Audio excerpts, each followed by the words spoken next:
La bête de l'événement est là. Et elle arrive. Elle arrive.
No dia 1º de junho de 2016, aconteceu a inauguração do túnel de San Gotardo, o maior túnel ferroviário do mundo.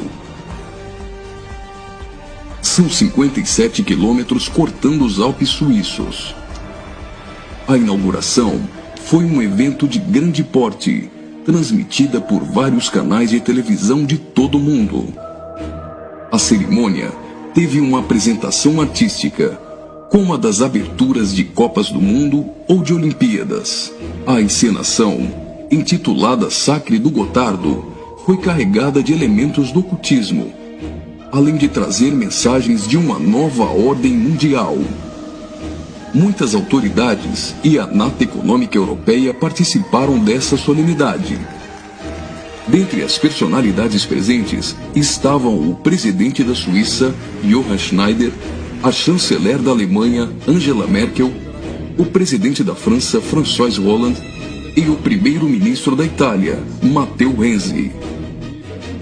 A inauguração do túnel teve ainda uma celebração ecumênica e recebeu a bênção sacerdotal de um rabino do judaísmo, de um imã do islamismo, de um padre da Igreja Católica e de uma pastora luterana.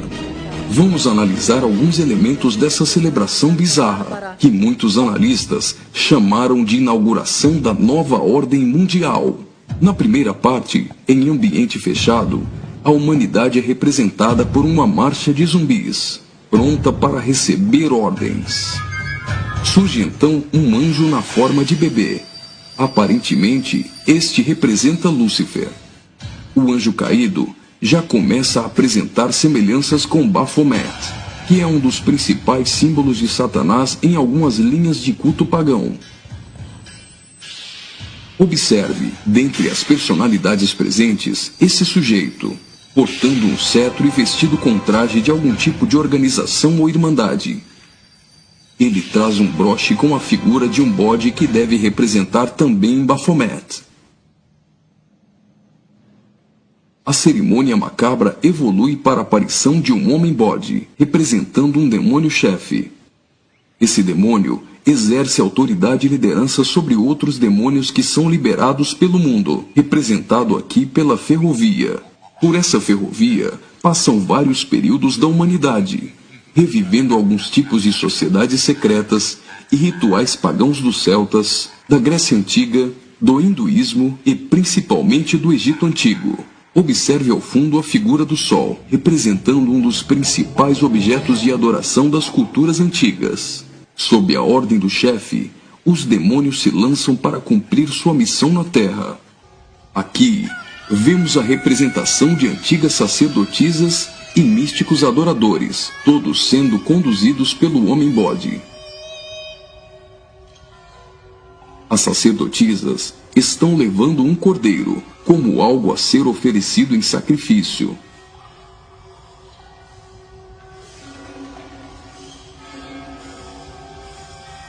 Observe a semelhança dessas sacerdotisas de branco com as adoradoras de Ísis. E nesta exaltação de muitas formas de adoração pagã, não poderia faltar a coroação da Rainha dos Céus.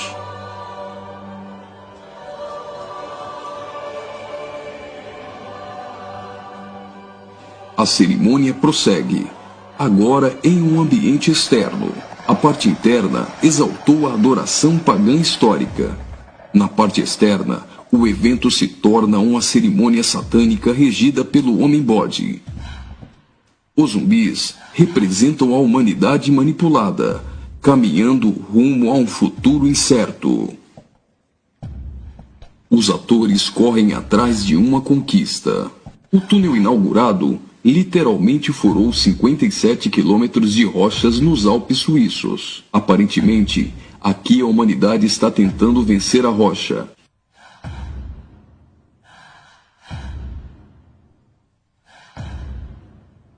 Por várias vezes, eles investem desorganizadamente contra a rocha, mas todas as tentativas são frustradas. Até o momento em que eles se unem e conseguem um importante progresso. Lembre-se que o espírito de Nimrod era unir o homem para vencer a Deus, e que este túnel é o símbolo de integração entre os povos. Observe que eles conseguem a abertura de um portal. A representação desse portal lembra o CERN. O CERN é a Organização Europeia para a Pesquisa Nuclear.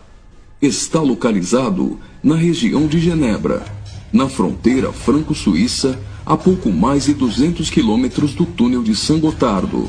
No CERN encontra-se o LHC, o maior acelerador de partículas atômicas do mundo, e maior máquina que o homem já construiu. Ele tem 27 quilômetros de circunferência e está a 100 metros abaixo da superfície. O CERN está em busca da antimatéria e tentando recriar o Big Bang. Mas o CERN também tem um propósito esotérico ocultista nem tanto oculto. Segundo a própria comunidade científica, o CERN pretende acessar outras dimensões e se conectar com forças desconhecidas. O respeitadíssimo físico Stephen Hawking advertiu que os experimentos do CERN podem representar graves perigos a nosso planeta. No prefácio de seu livro, Stardust, Hawking afirmou que o acelerador de partículas poderia causar uma decadência catastrófica do vácuo, o que levaria o tempo e o espaço a entrarem em um colapso. Isso poderia destruir não somente o planeta Terra, mas também o sistema solar e todo o universo. Você já deve ter ouvido falar da partícula de Deus. Observe também que a logo do CERN é a junção de 3 números 6, 666. As cenas seguintes mostram uma sociedade em transformação. Do portal que foi aberto, procede a direção para a humanidade. Veja que uma nova sociedade vai surgindo. O espírito da rebeldia e da sensualidade marcam as pessoas. A decadência da humanidade é representada tanto na forma de uma queda literal, como através da sensualidade.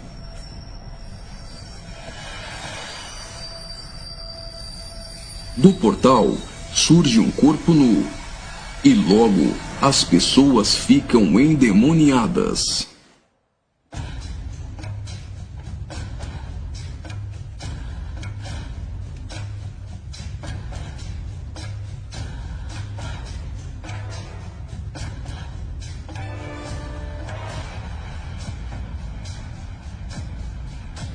Veja a representação de que existe algo dentro deles.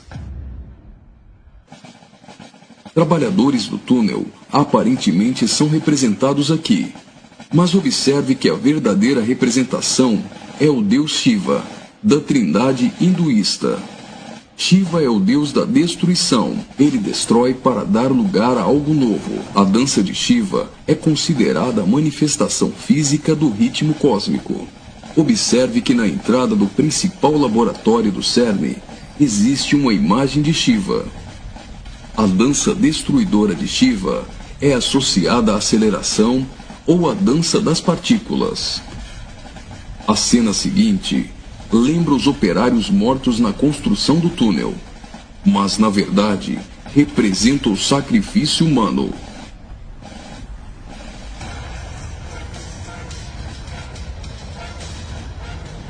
Veja que os corpos são lançados para dentro do abismo.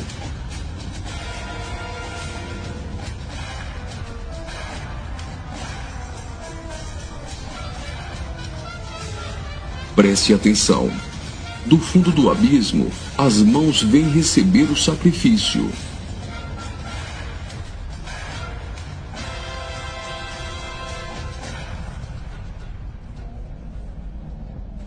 A morte dos trabalhadores dá lugar a 3 almas que sobem do abismo.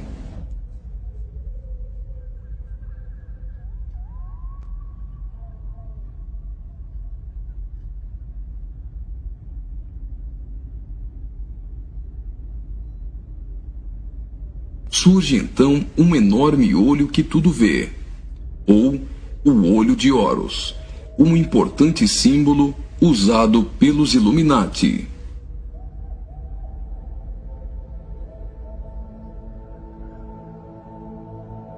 Agora, o homem-bode passa a ter um papel ainda mais importante na cerimônia, e as representações do livro de Apocalipse vão ficando mais evidentes.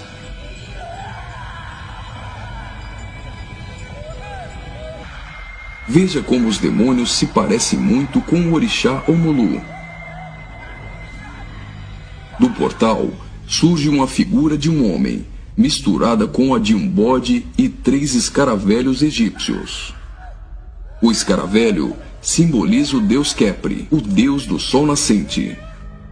Homem e bode se fundem, representando a encarnação de Satanás e o surgimento do anticristo. Ele não será um homem normal. Sua autoridade e poder provém do próprio Satanás. Uma personagem, aparentemente representando a deusa Ísis, surge para ungir o homem-bode, que é a própria besta. Como a cerimônia de coroação de um rei, a besta é ungida governante sobre todo o mundo. Observe novamente que os demônios lembram muito o orixá Omolu. Após receber o manto do espírito feminino de Ísis, a besta manifesta atitudes homossexuais. Ungido governante do mundo, a besta demonstra sua fúria contra todos e agita seus demônios.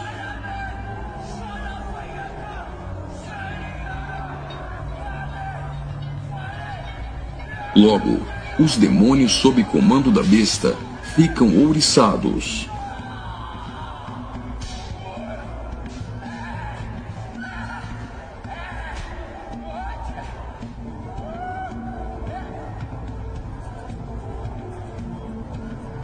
Assim como está escrito em Apocalipse, a besta passa a ser adorada pelos homens e pelos demônios.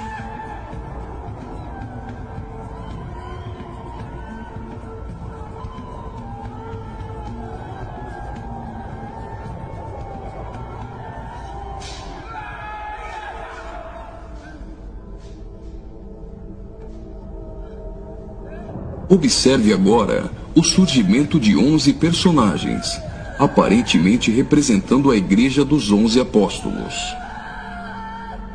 A besta terá autoridade para perseguir a Igreja e para matar os que não lhe adorarem.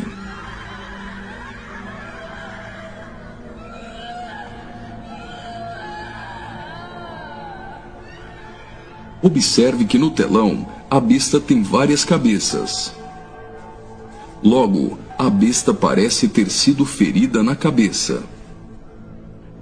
Leva as mãos à cabeça e vai caindo.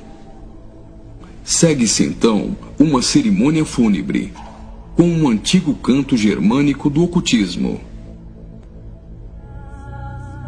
Veja essas pessoas carregando árvores secas invertidas. Observe que as raízes estão para cima. Assim como a cruz invertida é um símbolo do satanismo. Tudo que se apresenta invertido representa o contrário. A imagem do telão é a árvore da morte, que é o contrário da árvore da vida.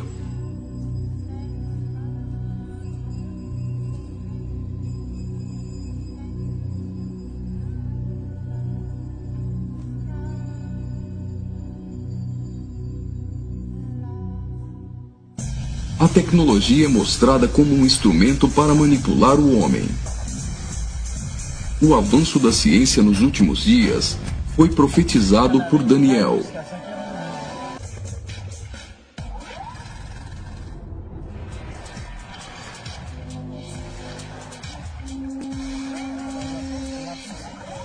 Enquanto na parte inferior da tela aparece uma segunda besta caminhando em direção à primeira, ao fundo surge a figura da grande meretriz.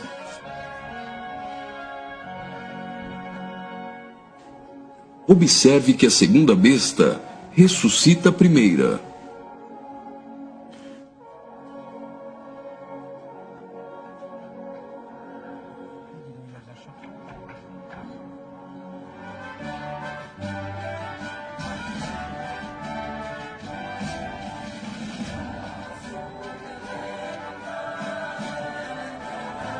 Note que os símbolos maçônicos estão presentes em várias partes da celebração. Aqui temos o olho de Horus e o compasso com um esquadro. Os três personagens de cabeças grandes aparentemente representam as nações da Terra, os reis da Terra e os mercadores da Terra que foram embriagados e se prostituíram com a grande meretriz. O relógio girando ao contrário provavelmente faz menção à profecia de Daniel, de que o anticristo mudaria os tempos, e fala da velocidade em que a nova ordem mundial será estabelecida. No auge da cerimônia, todos os personagens se lançam em adoração. Mas afinal, o que eles estão adorando?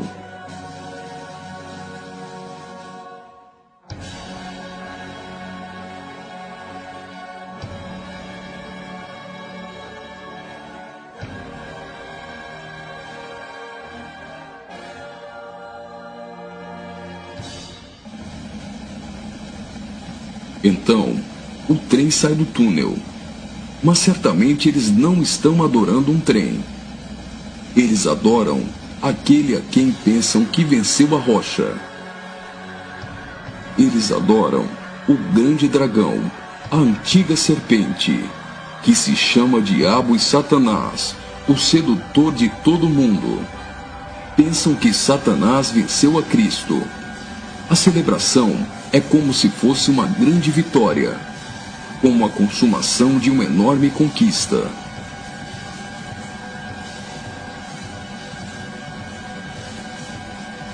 Observe mais uma vez no telão. Por algum acaso trens voam? O que isso significa? O trem se parece com uma serpente e representa a Satanás, que sempre quis subir aos altos céus e ser exaltado. É justamente isso que eles estão profetizando nesse ato profético.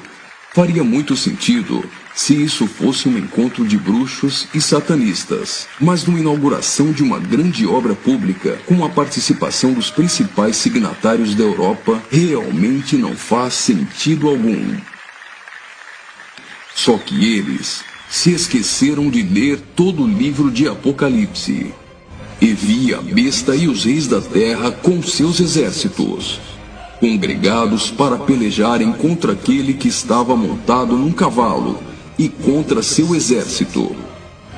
Mas a besta foi aprisionada, e com ela o falso profeta, que com sinais feitos diante dela, seduziu aqueles que receberam a marca da besta, e eram os adoradores de sua imagem. Os dois foram lançados vivos dentro do lago de fogo, que arde com enxofre. Apocalipse capítulo 19, versículos 19 e 20.